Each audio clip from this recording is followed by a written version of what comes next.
Mga kaparokya, welcome back po dito sa Men of Light. Pinag-uusapan po natin para sa ating special episode on the baptism of Jesus, yung the Gospel of Luke, chapter 3, verses 15 to 16 and 21 to 22.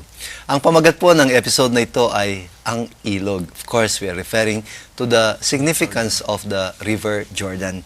Kanina po sa ating first part ng discussion, pinag-usapan po natin ang kahulugan ng Ilog Jordan bilang symbolic of the new life, the invitation to new life, because ito yung threshold before the birthing of a new nation, Israel. As pangalawang segment po natin, discussion, ay pinag-usapan naman natin ang tungkol sa walang hintong pagdaloy ng ilog. Hindi siya ilog, kundi siya dumadaloy. No? That's essential para sa ilog. It is always in a flux. It's flowing. Constantly ganun, no? moving. Parang it's symbolic also of our life, no? That we're constantly flowing. Ganun. Ngayon, dito sa ating third part, kasi nabanggit na natin kanina yung the humble River Jordan. I'd like to remind you of that beautiful story in the Bible about the Syrian general called Naaman. Yes. Biblical story. He was a leper. Once there was a leper. He was a big general, very well known, and he was a Syrian. Meron daw po siyang isang serving girl, a servant who happened to be an Israelite. And medyo grabe yung leprosy nitong Syrian general. Sabi daw ng servant girl, "Sir, in Israel we have a great prophet. Maybe he can do something to cure you." Sabi niya, "Call him. Maybe you can visit him in Israel." So, si Naaman went to Israel. And nung pinatawag niya, itong si Prophet Elisha, hindi man siya pumunta kay Naaman. Nagpadala lang siya ng message. Tell the general, if he wants to get cured, to go into the River Jordan, sabi niya, and to bathe himself twice in the River Jordan. Sumagot ang Naaman. Nainsulto siya. Sabi niya, "How dare you? You make me take a bath in that murky water? Or in that little river? Don't we have great rivers in our country?" And of course, he was probably referring to the big river of Tigris, the big river of Euphrates, or maybe the big river Orontes in Syria. Sabi niya, parang it's below my dignity. Ang sabi ng servant girl, "Sir," sabi niya, "he's not even asking very much of you. If it can lead to your cure, why can you not come down?" And parang na-strike yung Syrian general. And of course, sumunod na siya. And he went down to the River Jordan. And he bathed. And he was cleansed. And he was cured. Ang ganda ng symbolism. Yes. Tipong, kasi cleansing ang the bath, di ba? Of baptism. The cleansing of our sin. Parang the cleansing will not take place unless there is humbling. Yes. Di ba may kinukwento ka rin about yung stooping? I think yung gusto lang yung puntong sinasabi ni Bishop even Jesus himself, parang stoop down to be baptized. Stoop down, yeah. The humility of our God. Yes. Merong isa pong dito yung parang siya, Latin American liberation theologian. Si Gustavo Gutierrez. Si Gutierrez, yes. Si Gustavo. Minsan daw nasabi niya, I cannot understand why people claim that they are thirsty while they are standing on knee-deep waters. Parang, ba't ka nauuhaw? Ayun ang tubig. Nakatayo ka sa tubig hanggang tuhod. Parang message lang yan. Your thirst can be quenched if you only bow down. Bow down. Maybe kneel and even enjoy the waters down there. That's right. Kaya siguro madami po yung mga taong mataas yung pride na uhaw. Yeah. Sinasabi nga ni Bishop na purification. Yeah. Yung peace of mind and that the leprosy of modern society is about our pride. Yes. And all of us, we realize that yung humility will bring us a long way. Yes. Talaga. Yung pagpapakumbaba. Yes. Yeah. Kaya gusto ko yung that the Jordan really is a symbol of humility. Yeah. Dahil nga sabi ko nga, compared to the great rivers of the great civilizations, it's really a sapa. Yeah.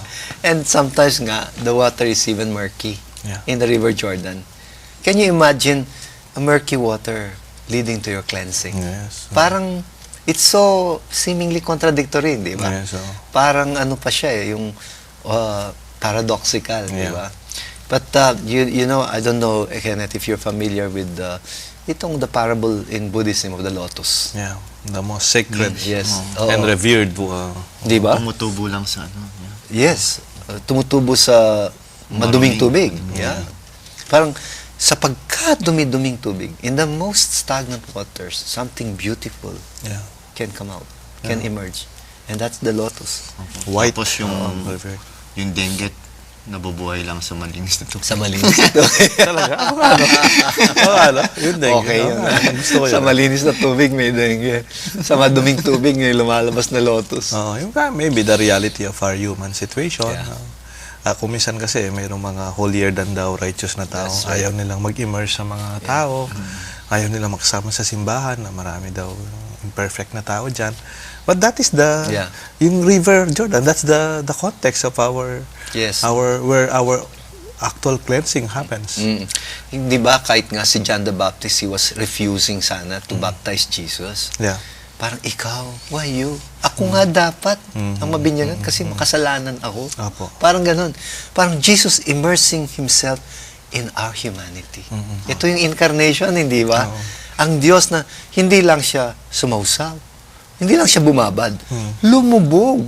He immersed himself in the reality of our human condition.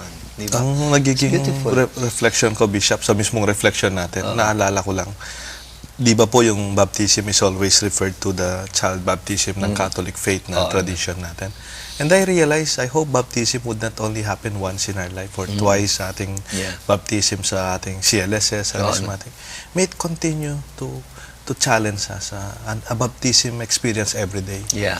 The experience of rebirth, something Yes. new, the experience of flowing and changing realities, and also the humility message of Yes. parang baptism for children, it's actually for adults also, most especially. Actually, come to think of it, that's the reason why we have 7 sacraments.